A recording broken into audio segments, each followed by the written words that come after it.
Jangankan rakyat yang geram, saya juga geram. Ya. Saya juga geram masalah korupsi ini karena saya mengerti bahwa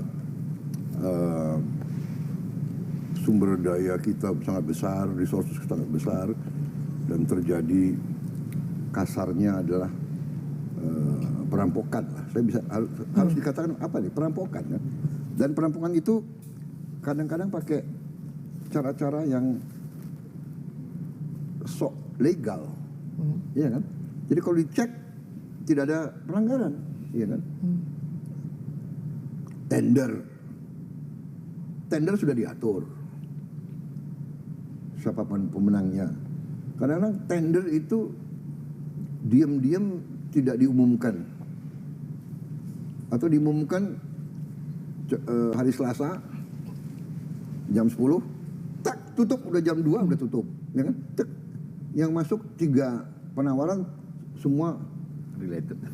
orang yang sama, udahlah. Seperti akal-akalan. Bener kan? Ini praktek sudah terjadi. Ya ini kan dari segi hukum tidak salah. Satu, geram. Jaksa Agung juga kadang-kadang geram, Pak.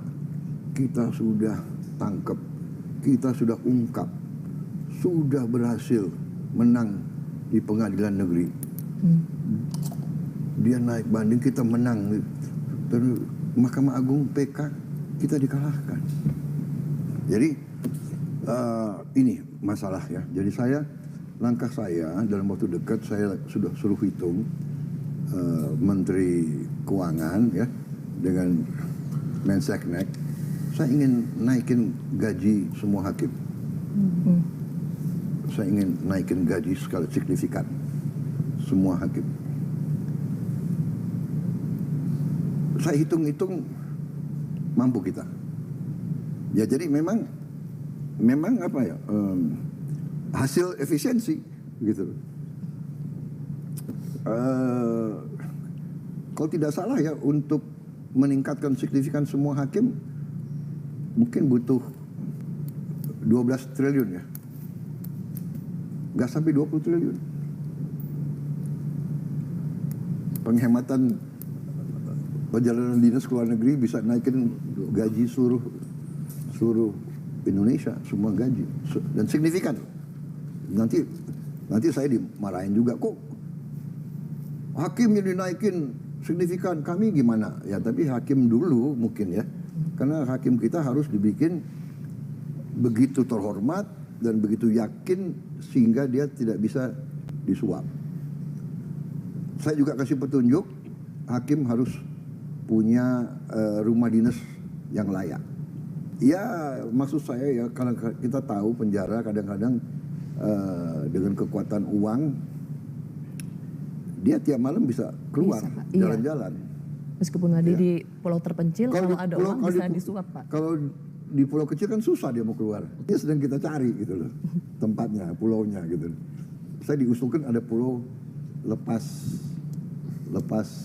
pantai Banten. Wah ini terlalu dekat. Nah masalah dimiskinkan, saya berpendapat begini, kembalikan yang kau curi. Kerugian negara yang dia timbulkan ya harus dikembalikan. Makanya aset-aset pantas kalau negara itu menyita. Tapi kita juga harus adil kepada anak istrinya. Kalau ada aset yang sudah milik dia sebelum dia menjabat umpamanya, atau sudah ya nanti para ahli hukum suruh bahas apakah adil anaknya menderita juga gitu. Iya kan? Karena dosa seorang tua sebetulnya kan tidak boleh diturunkan ke anaknya, kira-kira kan begitu.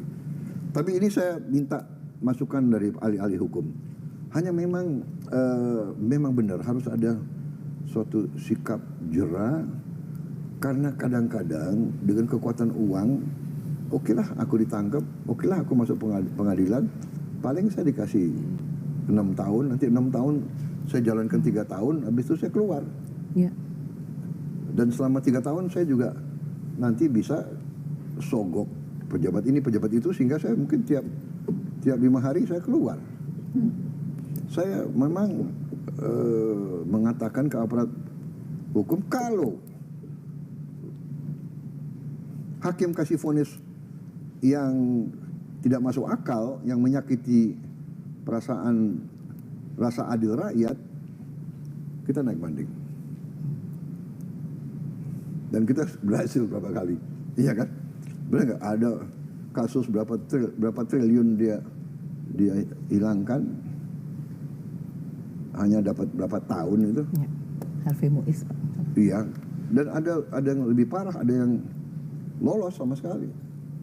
Ini saya suruh kejar ini delik-delik hukumnya.